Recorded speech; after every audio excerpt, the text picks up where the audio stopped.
గుంటూరు జిల్లా పెదరావూరు గ్రామంలోని మల్లేశ్వర స్వామి ఆలయంలో భారీ చోరీ జరిగింది. ఆలయంలోకి చొరబడిన దుండగులు గర్భాలయ తాళాలు పలగొట్టి అమ్మవారి విలువైన ఆభరణాలను చోరీ చేశారు. సుమారు 10 లక్షల విలువ చేసే వెండి ఆభరణాలను ఎత్తుకెళ్లారు. భీమాసింగ్ షుగర్ ఫ్యాక్టరీని తెరిపించాలని, రైతులకు కార్మికులకు ఉపాధి అవకాశాలు కల్పించాలని సిపిఎం నాయకులు తమ్మినేని సూర్యనారాయణ డిమాండ్ చేశారు. పరిశ్రమ లాభాల్లో లేదన్న మంత్రి వ్యాఖ్యలు ఖండిస్తున్నామని అన్నారు. గిట్టుబాటు ధర, విదేశాల నుండి షుగర్ తేవడం మానేసి తమ ఫ్యాక్టరీలను తెరిపించి చెరుకు రైతులను ఆదుకోవాలని డిమాండ్ చేశారు. కొడుకు పట్టించుకోవడం లేదని కలెక్టర్తో మొరపెట్టుకుంటున్న ఓ వృద్ధురాలు ఇంటికి వెళ్లాక కన్నుమూసిన ఘటన ఆదిలాబాద్ జిల్లాలో చోటు చేసుకుంది. ఆదిలాబాద్ చెందిన విఠాబాయ్ కలెక్టర్ను కలిసి తమ కుమారులు పట్టించుకోవడం లేదని ఆవేదన వ్యక్తం చేసింది.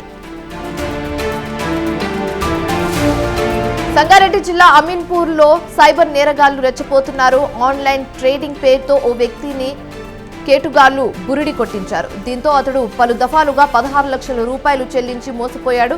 ఒకే రోజు అమీన్పూర్లో 3 సైబర్ క్రైమ్స్ నమోదు చేసినట్లు పోలీసులు తెలిపారు.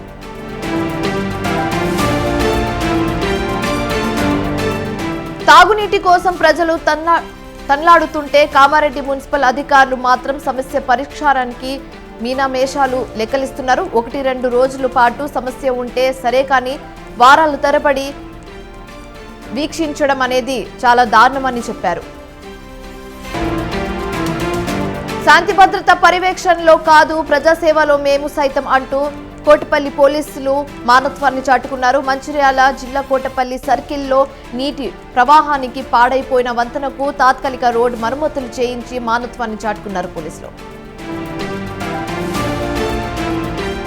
కోనసీమ తిరుమల వాడపల్లిలో శ్రీ వెంకటేశ్వర ఆలయంలో స్వామివారి కానుకలు వెల్లువెత్తాయి. గతంలో ఎన్నడూ లేని విధంగా స్వామివారికి భక్తులు కాసులు సమర్పించుకున్నారు. ఆలయ ప్రధాన హుండీల ద్వారా 86,25,835 రూపాయలు నగదు వచ్చిందని ఆలయ అధికారులు తెలిపారు.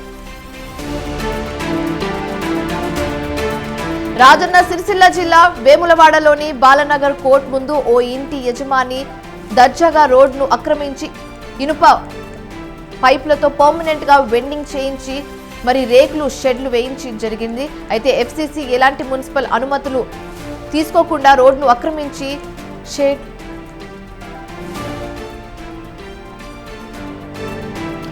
చిత్తూరు జిల్లా కుప్పం రెస్కో కార్యాలయంలో విజిలెన్స్ అధికారులు సోదాలు నిర్వహించారు. గతంలో జరిగిన అవకతవకలపై రెస్కో మాజీ ఎండీ ఉన్నతాధికారులు విజిలెన్స్ అధికారులు విచారించారు. అక్రమ ఉద్యోగ నియామకాలతో పాటు భారీ అవకతవకలపై బాధితులు ఫిర్యాదు చేశారు.